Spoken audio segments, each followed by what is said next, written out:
How's it going, guys? It's Crash for Trash Talk. I'm telling you, this show is live, but what's even more live? The Bandicoot.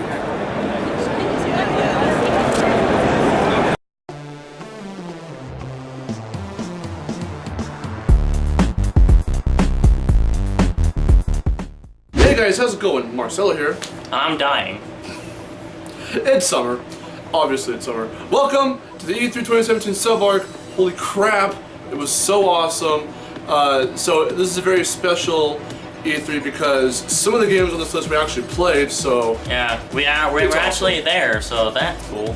Yeah, so as we have to do, as is tradition with every E3 sub-arc, we need to talk about how the big three did this year. Oh yeah, that's true. What do you remember from what you saw? Because you did see the Sony conference with me at the hotel. Yeah, I did. Did you see anything from the Nintendo or Microsoft? I think you might have seen more Microsoft than Nintendo, I think. Maybe. Sony I'm a little bit mad at because there's no Bloodborne 2. What the hell? Nothing from Software? Instant zero. Instant zero. Maybe they'll show it off at PlayStation Experience in December. Maybe, or, well...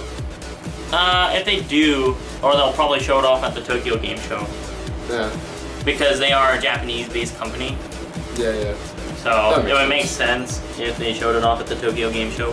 So, from what I can recall from each of the conferences, because the smaller ones, Ubisoft, we didn't even watch Ubisoft's because we were on the road over to our first hotel during that time. Yeah. Well, actually, no, we were going somewhere, I don't fucking remember. But anyway, so... I think we were heading to our first hotel. I think we were, yeah. So,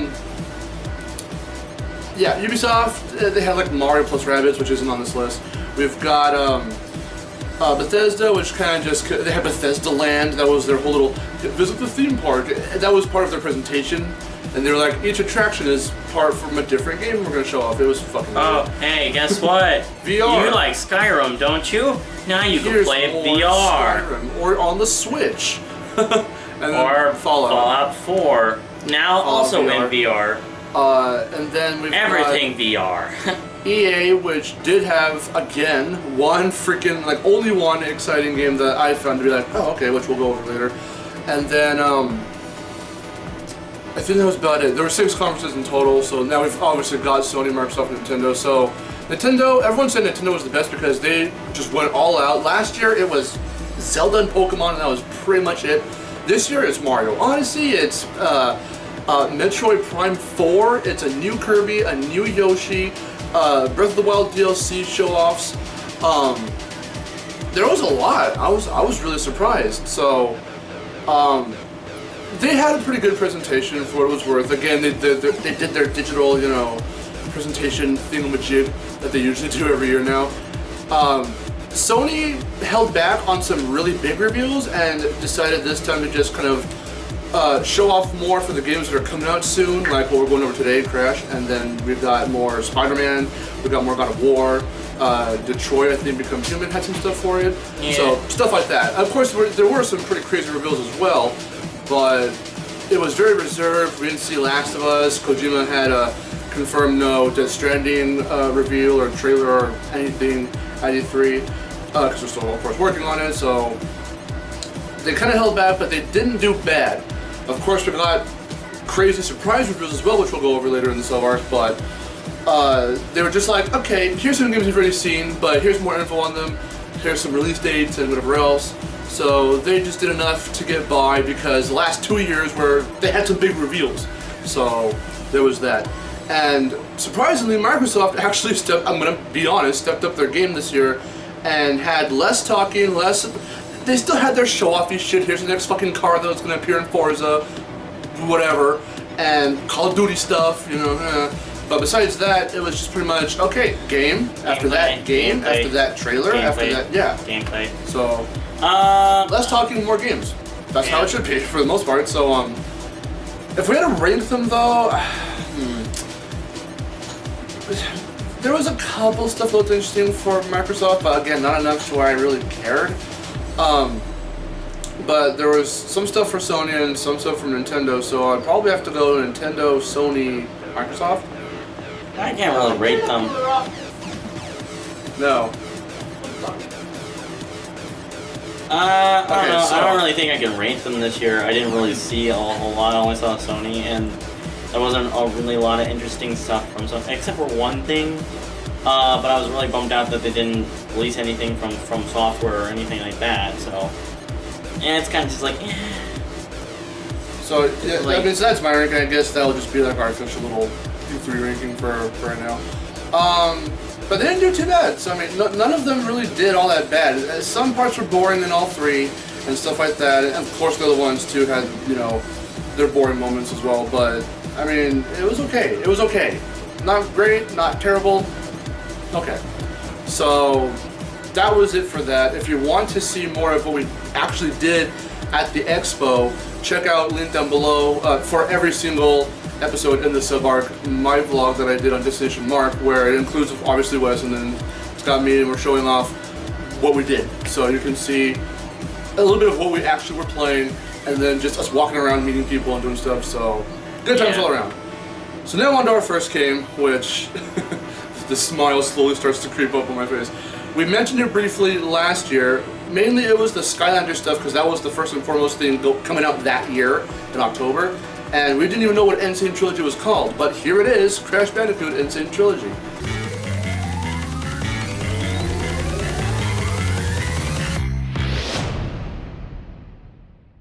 Coming out June 30th.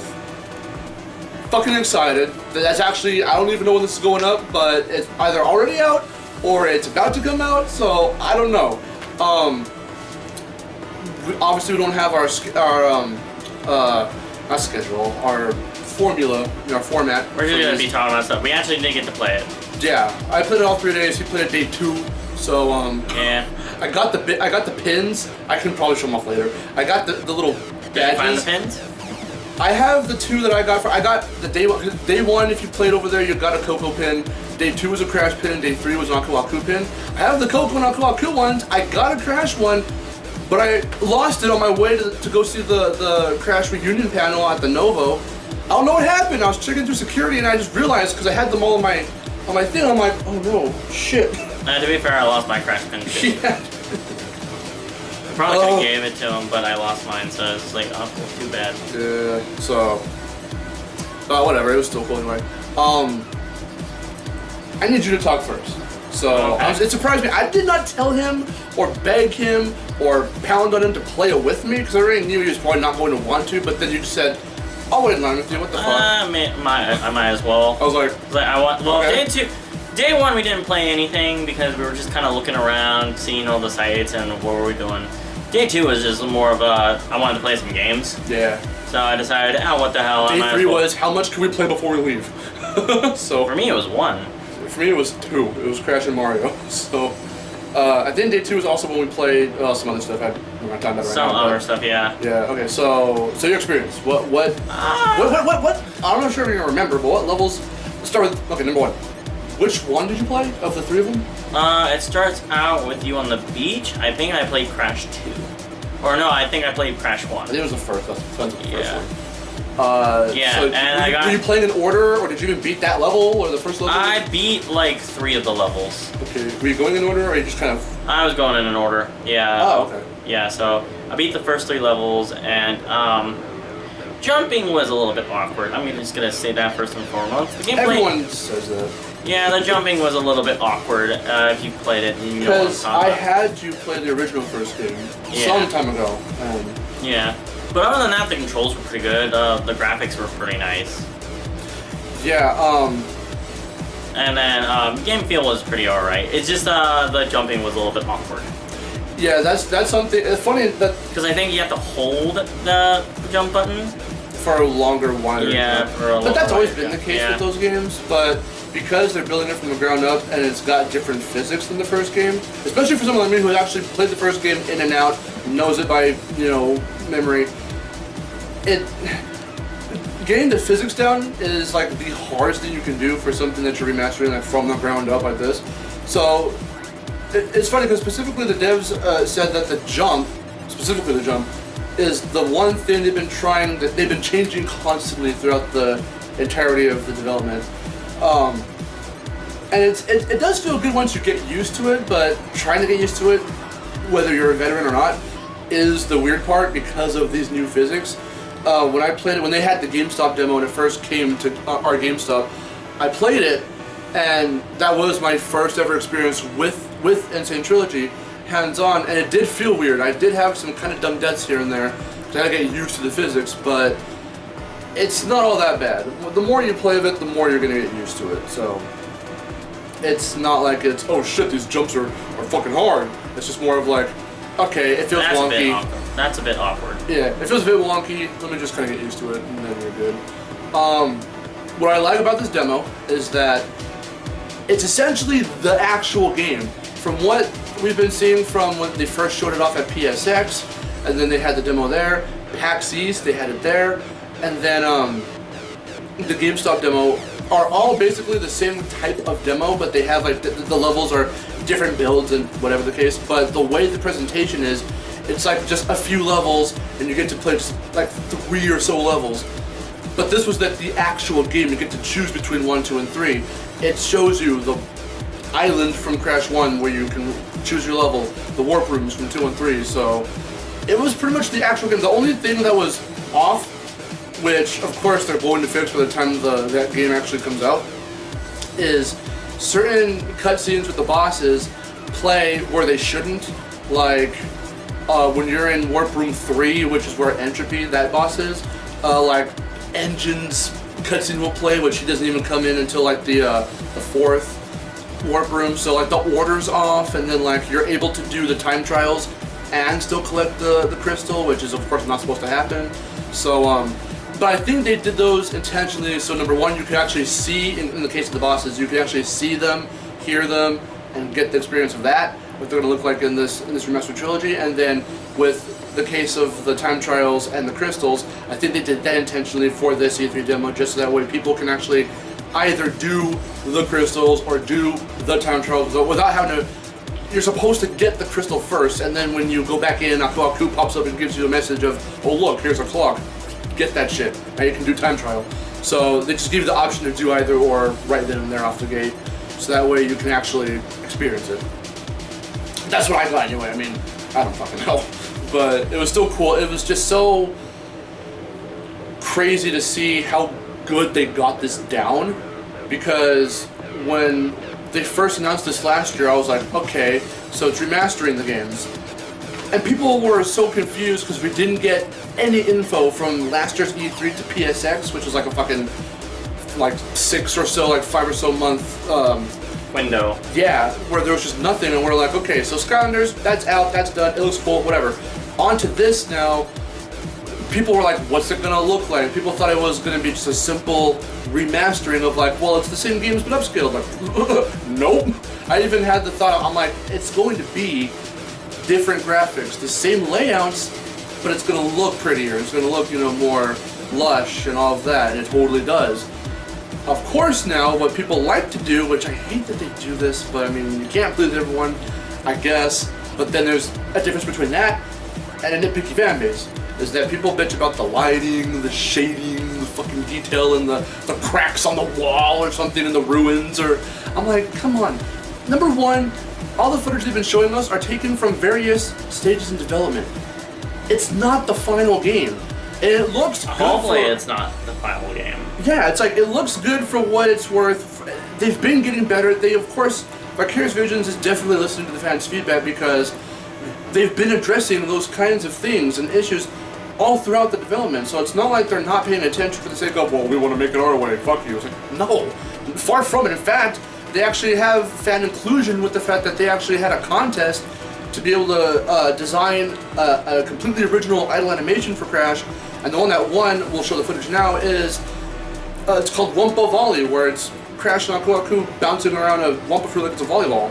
It's cool, it's cute, it's hilarious. So I mean, it's awesome as well, because it's actual fan inclusion.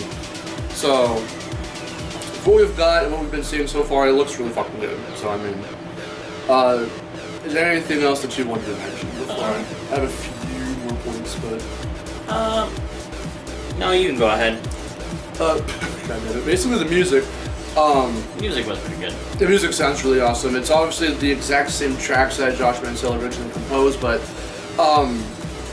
they do sound different. There are some that sound incredibly like accurate to what, you know, different enough, but it sounds like just like almost the original song. Others you can tell were heavily tweaked. Like if I can name two specific examples off the top of my head, in Crash 2, the polar bear levels, like Bear Down, Totally Bear, like those ones, that piece of music sounds way more, there's more synthy, you know, like synthesizer-y kind of sounds in that track for the remastered version that just were not in. You can still recognize it as the song, but it sounds different than how it sounds more like a before. remix version, or Almost, kind of. Like a cover of sorts, you know, as it were. One of the ones that actually nailed it down really fucking well, again, off the top of my head, there's many of them, but off the top of my head, one example only, The Great Gate. So you might have played that one. The native one with the 2D segment. You're going along a 2D path. I think that was the level that I stopped on. Okay, so that one, Maybe. I remember I heard the music for it, and it sounds really good. They kept some of those like tribal chants and whatever from which were samples from the actual original song. So to keep that, you know, nostalgic feeling of this is what it sounded like, but now here it is, redone. It sounds really good. So some songs did sound a little off to me. Like I still want to say that Sunset Vista / The Lost City, that song, which you can hear in the PS4 theme, the first theme that they showed off. It sounds very basic and almost lacking in the background noises and stuff that the original track had, because those weren't sounds from the game, it was in the track itself. So this one just has some basic drum beats, and you know, you've got the xylophone doing the main little melody and stuff like that. It doesn't sound bad, it just sounds kind of lacking in my opinion. So it's one of my least favorite renditions in this game. But again, you can even change as much as the music if you're really dedicated to like, okay, they said it sounds weird, let's kind of make it different. So again, it's not final. It's not final until the game comes out June 30th. So, stop bitching. It's the only thing I can say about that. Is there anything else I want to mention real quick? Not exactly. Sure, no last minute shit. Would you, perchance, and probably not buy it, but would you ever borrow it from me after I've already played it? So you can just be like, the way you borrowed Ratchet and Clank, and you actually had some pretty good fun with it. I think you beat it actually, you said. Yeah, I did. And I still haven't. I'm on the fucking final boss still. Haven't played it in quite a while. Yeah, maybe. If, just so you can get some platforming experience in, like, I guess, classic ass hallway platforming experience. Because the games are challenging. You know, they're not, and even with all the additions they've been adding, we could talk about Playable Coco for just a little bit. With everything that they've been adding, it has not deterred the difficulty, because that was the one thing that they themselves also were like, yeah, so we want to make sure the difficulty's still there, but to make it accessible to newcomers who have no clue how hard these games actually were back in the 90s, we're going to add hints, not tutorials, little hints in the loading screens. And in the first level of each game, they have a quick little pop-up that says, okay, X to jump, circle to whatever, square to spin. And it's just a little thing that kind of fades in and then fades out. Now, in my personal opinion, just because I'm me, they didn't need that, because this is a video game in 2017, I'm pretty sure people, anyone, even newcomers, whatever, can press buttons on the controller. But, because we learned the hard way, that's how come I'm so like, you don't need any of that stuff. Because we just pressed the buttons and found it out ourselves, or looked at the manual. Now, since there's no manual, and apparently people need tutorials now, they put in a little fade in, fade out of the buttons, and there's little hints that pop up in the loading screens. But besides that, that's all that help you ever really get. It's really just the same old play it and beat everything at your own leisure, and we're not going to stop you to help you or to tell you what to do or anything. So that's awesome. The difficulty will still definitely be there. I'm looking forward to those harder levels like Slippery Climb in the first game, and a Cold Hard Crash, getting the fucking, in Crash 2, getting the gem for that one. We actually found out someone leaked like a fucking little list. Now, of course, I don't need this because I already know all these games by heart, but like, they had a complete guide of like how you can navigate and what you can expect to see in every single level in all of these 3 games, and it's online. But for Cold Hard Crash and Crash 2, their description was an easy level with little backtracking. It's a big fucking lie. So they did it on purpose. I know they fucking did. But besides that, no. I'm sweating like fucking hell. Holy crap. I'm excited. I'm looking forward to this. Playable Coco, real quick. Not a whole lot to talk about. She is amazing because she does not feel. She feels like Crash. She feels just like Crash. She has all the same moves as Crash, and in Warped she can. Wind noises, jets, and shit outside. She can use the superpowers as well. Double jumping, tornado spin, the bazooka. So fucking cool. Basically, playing as her is a preference. There is no real necessity of like you have to play as her in this level, unless it's one of the ones from the original that was meant for Coco only. So besides that, and most of the other, it could just be for a cosmetic choice. Basically, yeah. But still, you know, even that being said, if anyone is thinking, well, does she feel any different? Like, no, not really. She feels just like Crash. I'm pretty sure they just took his physics, put it on her, but it's her, you know, instead of Crash. So, but it's cool. So the fact that they did that, and they even give an in-game reason as to how you can play as her in Crash 1 and 2. It's technically because in Crash 3, with the Time Twister, the big warp room, she is hacking it to go back in time into the events of Crash 1 and 2 so she can help Crash out, and that's the in-game reason for how it's possible that she's playable. It's kind of clever. It's awesome. Simple. I think it's cool, yeah. They clearly followed the KISS rule on that one. Yep. And... Oh, a little side note, Marcelo didn't know what the KISS method meant until I told him. Yeah. What was I gonna say? They even went so far out as to like, now you get little messages. Now you saw some of these messages in Crash 3 with the floating heads and all that. Well, that actually started in the second game. Now, Coco is one of the ones who talks to you in those messages in Crash 2. So to make sure that there is no, you know, in-game paradox thing going on here. Again, I'll look into the whole time travel thing. When you come out of a level as Coco and a message is about to start, even if it's not Coco herself, but to, you know, make sure that the plot still goes on uninterrupted, you'll just automatically swap through back into Crash before the message starts. So it doesn't cause any weird little things happening there. Basically, they included her in, gave it an in-game reason, and made it to where it keeps with the plots of all the games, where previously it's just Crash you get to play as. They thought of everything. TLDR, they thought of everything. So, it's awesome. Fucking rating or verdicts, I'm probably gonna give it like I'm gonna be a little weird here. I'm gonna give it a 4.5 only because at the time of this, again, I don't know when this is going up, if it will already be out at the time of this or not. I'll probably report back later to actually, you know, play everything, hear all the tracks, play all the levels, see what other there's little hidden stuff in there that I know that they're not telling us about yet, but they've kind of alluded to. So whatever content that's in there, trophy support for all, you have to platinum all 3 fucking games. I'm gonna try and do whatever I can in the time that I can before doing a little update on here about how it is with the whole experience. Because this is a remaster and these are my fucking favorite games of all time, I want to see everything it has to offer. So as of right now, it's a 4.5 out of 5, or also would have easily just given it a 5 out of 5. What's your rating? I'll do a 4 out of 5. It was fun. And the jump was weird. Tracks are okay, from what I've heard. This is kind of You are so enthusiastic today. I know. Well, I'm kind of tired right now, and it's hot as balls. Yeah, you can see I'm glistening everywhere. I look lovely. This has been Trash Talk, episode 1 of E3 2017. We're back at it. It's awesome. I'm Marcelo. And I'm probably gonna die of heat stroke. See you guys later. Take care. Woo! Fuck.